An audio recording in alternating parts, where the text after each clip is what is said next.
afternoon, everybody. You remember yesterday I was talking about school and education, and we were talking too about Papua New Guinea, especially this place of Papua New Guinea, very close to Australia. And this place here is a group of islands, you can see them, and down here, on this one here, just there, is a little place that I worked in for 35 years.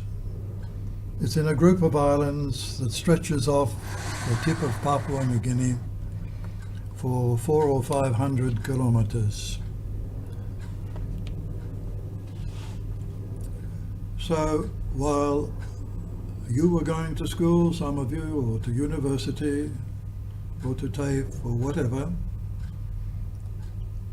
I was there, and when I first went there, which was 55 years ago, there was only one school for many of the islands and for one big island. There were many villages there, and there were many children who had never known about school. But that doesn't mean they were never without education. Although some countries have had education for thousands of years, like the Romans, the Egyptians, the Chinese, yet many people in the world never knew anything about school until just recently. It doesn't mean they never had education. It was their parents who gave them education and their community, their village community that they lived in. When the children were able to walk, then their parents taught them many things about how to live, how to dress, how to relate to other people outside the family, how to address people, and when they got able to walk pretty good, the girls were taken by their mother or their sisters or their aunties to the food garden, which was in the bush, either on the island where they were, or they had to paddle over to another island where they had their food gardens. And there they watched and helped in their little way their mother tending to the food garden, which was very important because from that garden people kept themselves alive, more or less. The men and the young boys fished, and the whole family fed pigs, domestic pigs, and that's the way they kept themselves, gave themselves meals and kept themselves alive.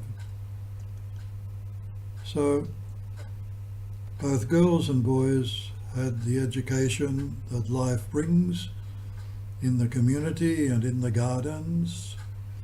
For the boys, it was learning how to sail ocean-going canoes, very big ones, how to make them, how to steer them, how to find their direction in the night, watching the stars.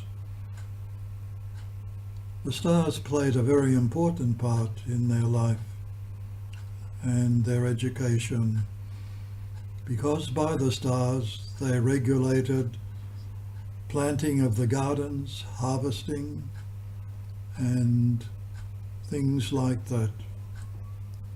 In their gardens they had mainly root crops, yams, sweet potato, cassava, and there are other things too, pineapples, bananas, and other fruits from the bush. So as long as the garden was good, people were happy and they were never hungry. But not always. In times of drought, or when cyclones came and really blew everything in the garden out of the way, left just bare earth, then it was time, in those times they were hungry. So they learnt about all these things. It was the education given to them by their parents. And there were many millions of people in the world at that time who had the same kind of education, whether in Africa or parts of Asia. That was their education. School didn't exist.